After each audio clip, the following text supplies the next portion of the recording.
Assalamualaikum warahmatullahi wabarakatuh. Alhamdulillah wassalatu wassalamu ala rasulillah sayyidina wa maulana Muhammad ibni Abdillah, la haula wa la quwata illa billah, amma ba'du.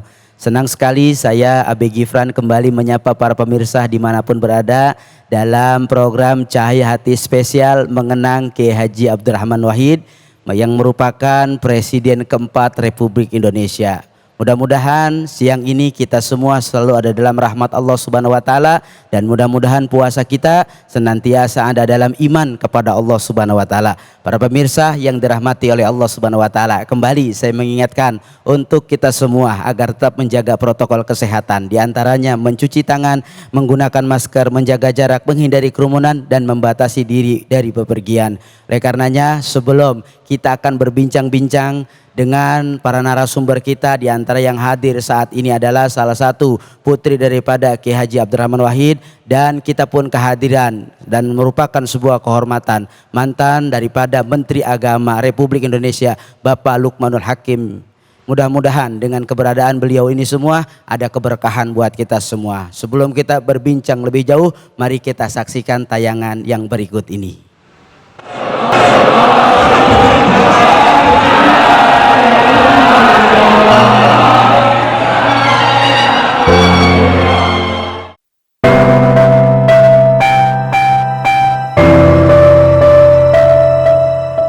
Rabu 30 Desember 2009, Kiai Haji Abdurrahman Wahid atau kerap disapa Gus Dur pergi meninggalkan kita. Pria istimewa ini lahir dengan nama asli Abdurrahman Ad-Dakhil, nama yang sangat asing di telinga masyarakat Indonesia. Namun jasa serta sosoknya yang luar biasa tidak dapat diragukan lagi. Masih banyak yang belum tahu mengapa Bapak Presiden keempat Republik Indonesia ini disapa Gus Dur.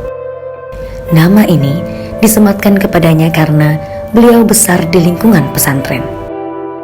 Gus Dur terkenal sebagai salah satu tokoh yang kontroversial dan sangat berdedikasi tinggi terhadap penegakan hak asasi manusia, serta pemikirannya yang sangat moderat dan pembela kaum minoritas. Jejaknya sangat luar biasa, tidak jauh berbeda dengan sang kakek, Kiai Hashim Asy'ari. Gus Dur merupakan putra pertama dari 6 bersaudara. Ayahnya bernama Kiai Haji Wahid Hashim. Beliau merupakan pahlawan nasional sekaligus Menteri Agama pertama di Indonesia dan juga salah satu pelopor Piagam Jakarta. Kiai Haji Wahid Hashim juga merupakan putra dari Kiai Haji Hashim Asy'ari, pendiri Jam'iyah Nahdlatul Ulama atau NU, sekaligus Hadratus Syekh. Sejak kecil, Gus Dur mempunyai kegemaran membaca dan rajin memanfaatkan perpustakaan pribadi ayahnya. Selain itu, beliau juga aktif berkunjung ke perpustakaan umum di Jakarta. Masa remaja Gus Dur sebagian besar dihabiskan di Yogyakarta dan Tegalrejo. Gus Dur pernah bersekolah di Mesir. Sebelum berangkat ke Mesir, pamannya telah melamarkan seorang gadis untuknya, yaitu Sinta Nuriyah, anak Haji Muhsakur. Perkawinannya dilaksanakan ketika Gus Dur berada di Mesir. Sepulang dari pengembaraannya mencari ilmu, Gus Dur kembali ke Jombang dan memilih menjadi guru dan mulai menekuni bakatnya sebagai penulis dan kolumnis. Dari sanalah beliau berhasil mendapatkan perhatian publik. Pada tahun 1974, Gus Dur diminta pamannya, Kiai Haji Yusuf Hashim, untuk membantu di pesantren Tebu Ireng Jombang dengan menjadi sekretaris. Dari sini, Gus Dur mulai sering mendapatkan undangan menjadi narasumber pada sejumlah forum diskusi keagamaan dan kepesantrenan, baik di dalam maupun luar negeri. Selanjutnya, Gus Dur terlibat dalam kegiatan LSM. Pada tahun 1979, Gus Dur pindah ke Jakarta. Mula-mula, beliau merintis pesantren Ciganjur. Pada awal tahun 1980, Gus Dur dipercaya sebagai Wakil Khatib Syuriah PBNU. Di sini, Gus Dur terlibat dalam diskusi dan perdebatan yang serius mengenai masalah agama, sosial dan politik dengan berbagai kalangan lintas agama, suku, dan disiplin. Pada tahun 1984, Gus Dur dipilih secara aklamasi oleh sebuah tim Akhal wa Al-Aqdi yang diketuai Kiai Haji As'ad Syamsul Arifin. Guna menduduki jabatan Ketua Umum PBNU pada Muktamar ke-27 di Situbondo, jabatan tersebut kembali dikukuhkan pada Muktamar ke-28 di Pesantren Krapyak, Yogyakarta pada tahun 1989 dan Muktamar di Cipasung, Jawa Barat tahun 1994. Jabatan Ketua Umum PBNU kemudian dilepas ketika Gus Dur menjabat Presiden keempat Republik Indonesia pada tahun 1999 hingga tahun 2001. Dalam masa kepemimpinannya, Gus Dur memiliki pemikiran yang penuh teka-teki dan kontroversial. Pendapatnya kerap kali berbeda dari pendapat banyak orang sehingga tindakannya sering disalahpahami oleh banyak kalangan. Pria yang lahir 4 Agustus 1940 di Jombang, Jawa Timur ini memang sangat berbeda. Lihat sini, kamu senengannya menasionalisir yang besar-besar. Mungkin itu. Tepat 13 tahun, pria humoris dan penuh teka-teki ini pergi ke pelukan Sang Khalik. Namun, jasa serta sosoknya yang luar biasa tidak akan pernah pergi. Selamat tinggal guru, selamat tinggal Presiden keempat Indonesia. Ragamu mati, namun jasamu serta pemikiranmu akan selalu hidup. Terima kasih atas perjuanganmu.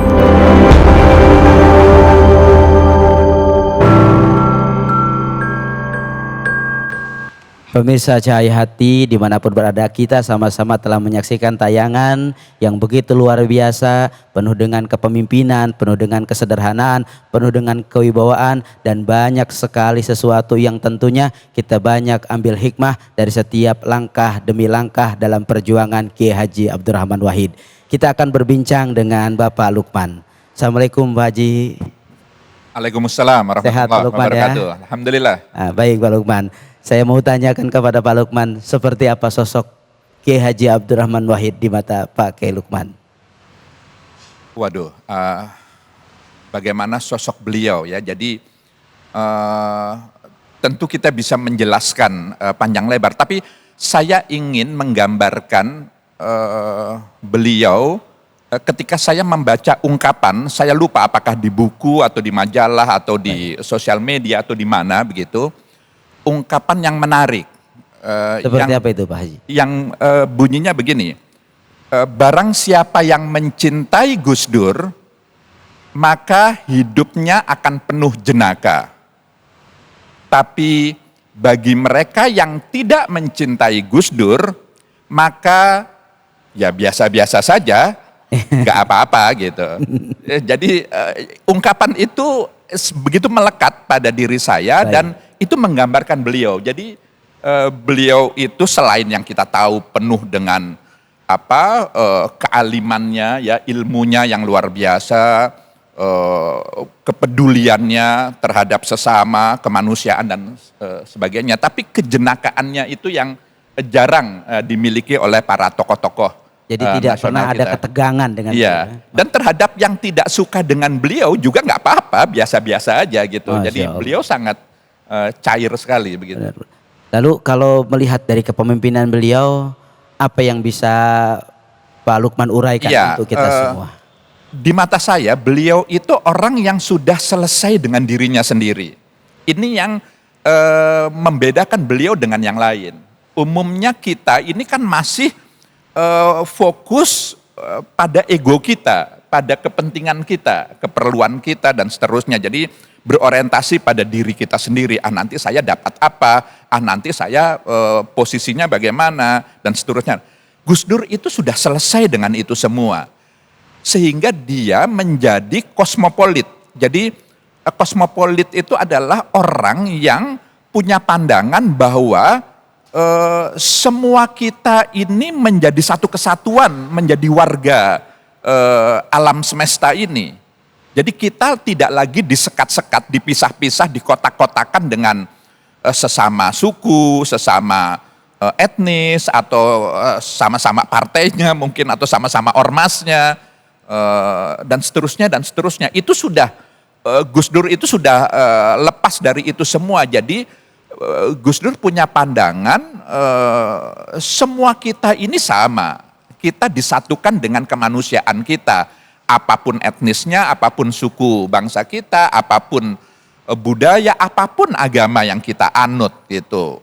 Jadi dan saya menilai bahwa Gus Dur bisa seperti itu karena pengetahuan keilmuan keislamannya yang begitu mendalam. Jadi Gus Dur menjadi seorang kosmopolit itu karena dia memahami Islam dengan sangat baik. Ya, sangat baik, Iya, Masya Allah. Itu yang Luar biasa. Begitu kompleks berarti Gus Dur di mata Bapak Lukman, luar biasa. Saya ke Mbak Inayah dulu. Mbak Inayah, melihat dari seorang ayahanda yang begitu luar biasa, bagaimana sosok ayahanda memimpin rumah tangganya?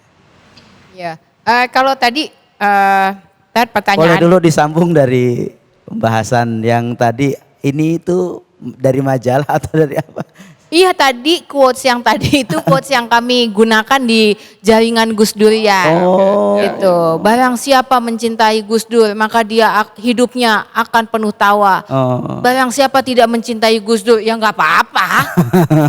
Oh, itu ada ya di jaringan Gus Dur ya? Iya. Oke. Nah, kalau tadi Lukman bilang ya itu Gus Dur seperti itu. Kalau pertanyaannya Gus Dur kayak apa? Kalau buat saya ya gitu deh. Gitu deh. Artinya apa? Artinya gini, artinya Gus Dur yang kita lihat ya persis yang kayak gitu. Artinya gini Tat, kadang biasanya tokoh itu ya atau orang itu yang dilihat itu, yang kita lihat nih yang dia dimunculin itu pengennya kelihatannya yang baik-baik aja, atau orang pengennya saya pengennya orang ngelihat saya tuh baik, penuh kepemimpinan, begini, begitu, jaim gitu ya, pencitraan gitu. Atau kalau dalam bahasa sekarang tuh ada brandingnya. Gus Dur nggak ada. Ya udah, begitu aja. Jadi kalau dia ngerasa keluar dari istana pakai celana pendek ya udah pakai celana pendek aja gitu. Tidak ada yang ditutupi. Beliau tidak merasa harus terlihat seperti ini atau seperti itu. Ya sudah, apa adanya gitu. Lalu kalau cara mendidik Pak Kiai sendiri, Pak Kiai Abdurrahman Wahid kepada putri-putrinya seperti apa? Oh ya gitu, otoriter, dipukulin. Oh enggak bercanda canda ibu-ibu. Seperti apa? Enggak. Iya. Nah, yang saya suka adalah dari ayah ibu saya gitu ya. Bukan hanya ayah saya, bukan hanya Kiai Haji Abdurrahman Wahid, itu adalah beliau itu jarang ngasih nasihat, jarang nyuruh anaknya harus begini, harus begitu. Jarang. Soalnya kalau digituin gak diturutin. Ya kan anaknya bandel-bandel. Iya. Tapi yang jadi pelajaran buat kami anak-anaknya adalah beliau memberikan contoh. Jadi kalau kami misalnya belajar tentang toleransi, kita tuh gak boleh ya nyakitin sesama manusia gitu. Kalau kita mencintai Tuhan kita, kalau kita mencintai Gusti Allah, maka harusnya kita juga mencintai ciptaannya Allah, kan gitu. Nah, itu saya dapat bukan karena Bapak yang ngomong. Yang kayak, Inayah kamu harus mencintai semua ciptaan Allah. Enggak. Tapi bagaimana beliau memperlakukan masyarakat, bagaimana beliau memperlakukan orang lain, itu yang kami contoh. Kami lihat langsung bentuknya kayak apa. Kadang-kadang nih gampang buat kita untuk nasihatin orang, ngelakuinnya yang susah Tat. Dibalik, kalau Gus Dur dibalik. Dilakuin, jadi orang ikutin, bisa tahu, oh gini caranya, oh gitu caranya. Gitu. Ada nggak momen menurut Mbak Inayah itu bahwa Bapak sosok ayah ini memberikan satu nasihat, satu peringatan atau satu perintah yang saat itu Mbak Inayah nggak ngerti apa ini maksudnya gitu? Ada, jadi ibu-ibu saya dulu pernah, bapak saya dipanggil kepala sekolah karena saya bolos sebulan. Waduh. Gimana ceritanya itu?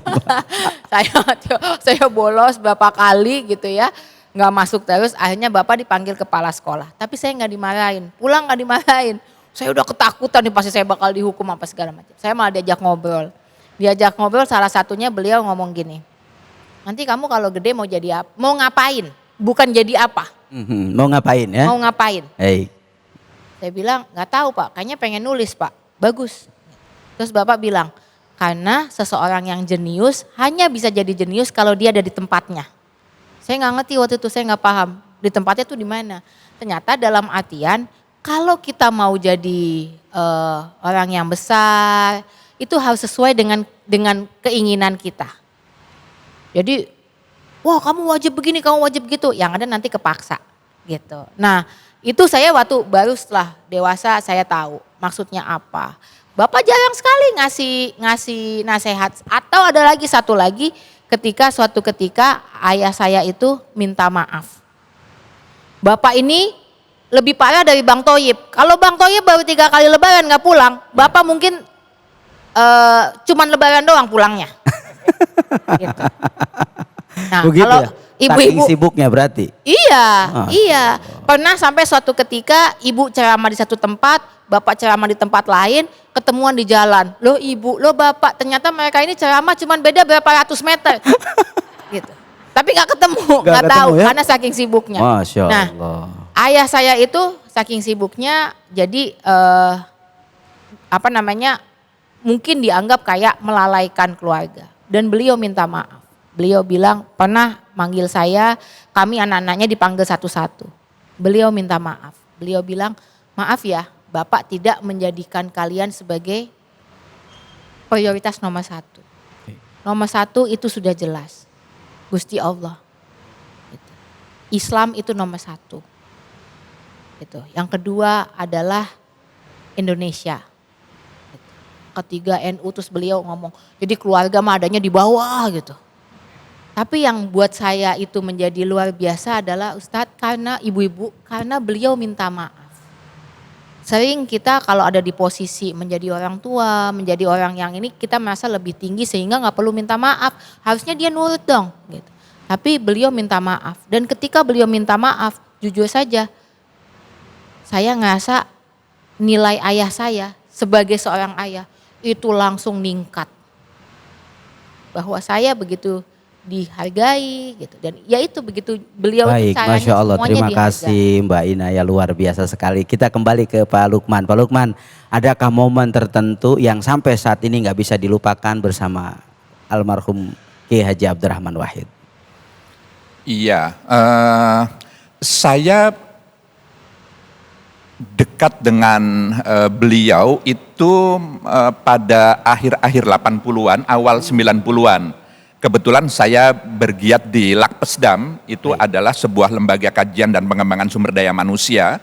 Itu institusi yang lahir setelah NU Muktamar di Situbondo kembali ke Hitoh. Begitu, tahun 84, lalu 85 Lakpesdam berdiri dan sehingga lalu kemudian saya cukup sering berinteraksi dengan beliau. Ya tentu banyak kenangannya selain kejenakaannya, tapi saya ingin kasih membangun ingatan kita bersama bahwa sumbangsih terbesar, salah satu mungkin ya sumbangsih almarhum itu adalah mampu mengembalikan harga diri santri, kaum santri, pesantren secara umum, nanti NU secara lebih luas gitu ya. Dulu tahun-tahun 70-an, tahun-tahun 80-an, santri itu tidak punya rasa percaya diri yang cukup. Oh saat itu ya? Pada tahun-tahun 70-an, 80-an itu kan seperti itu kaum sarungan, kaum kudisan, kaum pokoknya nggak ada nilai gitu. Iya, orang nggak pernah melihat pesantren itu apa, santri itu apa. Tapi oleh Gus Dur itu lalu kemudian santri itu merasa pede begitu. Pesantren itu lalu kemudian dilihat orang. Dan itu sumbangsi yang luar biasa yang dengan begitu lalu orang mengenal NU secara lebih komprehensif, secara lebih menyeluruh begitu. Karena dulu juga orang hanya melihat NU itu sebagai partai politik, karena dulu kan NU itu kan partai begitu ya, yang aktivitasnya kita tahu partai itu biasanya 5 tahunan saja, menjelang pemilu, setelah pemilu selesai ya sudah tidak. Tapi dengan Gus Dur, dengan teman-temannya tentu, dengan para ulama, para kiai, membawa NU kembali ke Hitoh, lalu kemudian kembali melakukan kegiatan-kegiatan sosial kemasyarakatan, maka sejak itulah NU kembali dilihat orang dan seperti yang sekarang kita rasakan. Dan itu luar biasa warisan legasi Gus Dur yang subhanallah itu. Masya Allah berarti ya, luar biasa banget. Baik Pak Lukman, selanjutnya apa sih yang Pak Lukman lihat dari semua perjuangan Gus Dur yang belum selesai? Dan kita menjadi generasi yang harus melanjutkan. Iya, yang belum selesai adalah apa yang selama ini Gus Dur perjuangkan dan beliau tunjukkan dalam kehidupan keseharian beliau. Beliau dikenal sebagai orang yang sangat peduli dengan kelompok yang katakanlah minoritas, kelompok-kelompok yang dikucilkan, yang dipinggirkan, kelompok-kelompok yang karena satu dan lain hal tidak punya kesempatan, tidak punya akses untuk mendapatkan hak-haknya. Sebagaimana yang juga diterima oleh saudara-saudaranya yang lain. Gus Dur itu peduli banget sama yang begini-begini. Nah ini yang harus menjadi contoh untuk kita lanjutkan gitu. Gus Dur kepedulian itu berarti ya? Iya. Jadi kepeduliannya terhadap kaum mustad'afin, katakanlah yang dilemahkan, itu Gus Dur itu, waduh gak ada tandingan deh itu. Segalanya dia korbankan. Yang kedua seperti tadi itu, kecintaannya kepada Indonesia ini luar biasa. Dan lagi-lagi saya menilai, saya memahaminya, Gus Dur bisa punya empati, kepedulian seperti itu terhadap kelompok minoritas, kecintaannya kepada Indonesia, itu karena sikap, karena cara pandang, sikap dan praktek keberagamaannya yang moderat. Jadi Gus Dur itu memahami Islam itu sedemikian rupa sehingga membawa beliau seperti yang kita saksikan sekarang. Dan itu untuk konteks kekinian itu masih sangat diperlukan. Semua kita masih memerlukan apa yang selama ini menjadi concern beliau yang selama ini beliau perjuangkan begitu. Masya Allah, terima kasih. Kembali ke Kak Inaya, apa yang belum selesai dari perjuangan Gus Dur? Banyak. Kondisi Indonesia itu kan kita sebentar lagi katanya mau Indonesia 100 tahun nih. 24 tahun lagi nih kita menuju ke situ, 23 tahun lagi. Nggak lama ya Bu ya. Gitu. Kalau mau Indonesia memang benar-benar sejahtera dan segala macam, Gus Dur selalu mengingatkan kita nggak bisa kerja sendirian, kita nggak bisa kerja kelompoknya kita aja nih, tapi kelompok yang lain nggak kerja bareng, ya udah nggak ada yang berhasil. Nah itu yang sebenarnya selama ini selalu ditekankan oleh Gus Dur ya, kalau mau Indonesianya maju semuanya harus bergerak, apapun identitas kita, latar belakangnya apa, warna kulitnya apa, ya kan gitu, sukunya apa, agamanya apa, ya kalau mau rumahnya nih, rumah yang namanya Indonesia ini tetap maju, tetap sejahtera gitu ya, menjadi sejahtera, ya harus kerja sama-sama. Masya Allah, terima kasih Kak Inayah, luar biasa. Itulah Kiai Haji Abdurrahman Wahid, seorang pemimpin bangsa, pemimpin negara, pemimpin agama, bahkan beliau adalah mampu memberikan banyak kebaikan-kebaikan buat kita semua dalam mengenal agama Islam. Jangan kemana-mana, nanti kita akan berbincang-bincang lagi, tetap di Cahaya Hati Indonesia, spesial mengenang Kiai Haji Abdurrahman Wahid. Maulana ya Maulana ya Sami'u du'ana bi rahmatika ya Rabbi la taqta'